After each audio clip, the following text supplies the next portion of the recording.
Aria POV. That afternoon, I started running a fever. Drifting in and out of consciousness, my head throbbed with a dull ache. In my dream, I saw Julian, alone, working construction. A privileged rich kid, yet he was ordered around by workers, covered in dirt. But he seemed utterly oblivious, using his hard-earned wages to buy a silver ring, just to come see me. Before coming to find me, he'd even taken a shower and changed into clean clothes. Aria, I have no money, no power right now. I'm not asking you to accept me.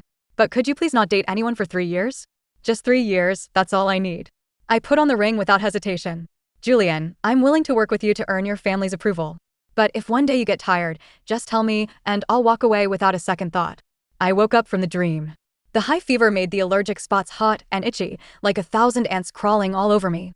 Suddenly, a burning sensation below, and a terrifying realization hit me, the baby. I instinctively dialed Julian's number. It rang a few times, and then a woman's voice answered. I knew it was Sarah. Hello? Make it quick. I just saw a kitten hit by a car, and I'm rushing to film it to find the culprit. I don't have time to chat. A sharp pain shot through my abdomen. I couldn't care less about anything else and quickly said, please tell Julian I might be having a miscarriage. Tell him to come back immediately and take me to the hospital. There was a moment of silence on the other end, then her nonchalant voice spoke again. If it can't be saved, it wasn't meant to be. It's people like you, making a fuss over nothing, that give doctors such a heavy workload. I clutched my stomach, wondering if I was hallucinating. Aren't you a woman? What kind of nonsense are you spouting? Give the phone to Julian, I need to talk to him. Sarah on the other end answered casually. Miss Hayes, reincarnation is a two-way street. If the fetus wants to leave, you should respect its wishes. Just as she was about to hang up, I heard Julian's voice on the other end. Enraged, I shouted, Julian. But Julian didn't respond to me. I only heard Julian and Sarah's conversation. Sarah, what's wrong? Is your heart bothering you again? Julian asked anxiously. My heart hurts so much. Julian, maybe you should go back and talk to Aria. What if something really happened to her baby? He listened quietly, then picked up the phone, his voice calm but sharp. Aria, you're infertile. How could you be pregnant? Stop acting. And stop being so dramatic. Sarah has a heart condition. You'll cause her serious trouble like this. I couldn't speak.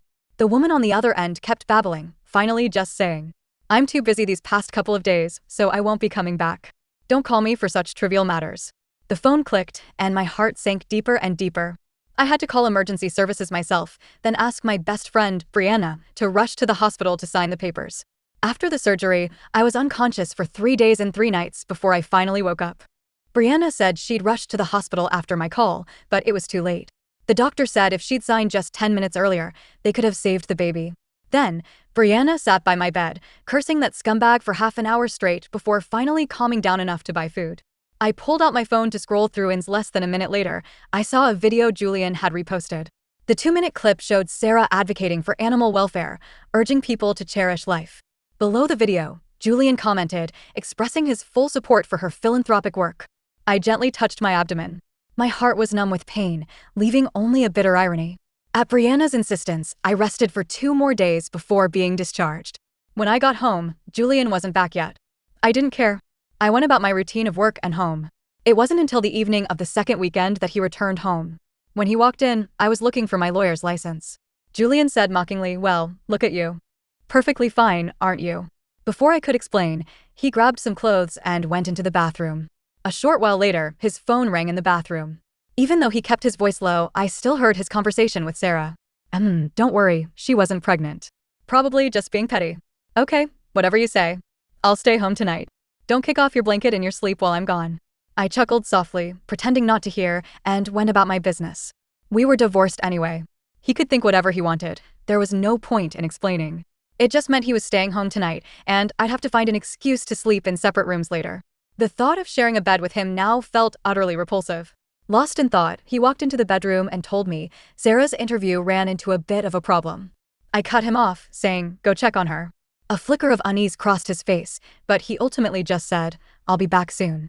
That night, he didn't return, and I slept soundly.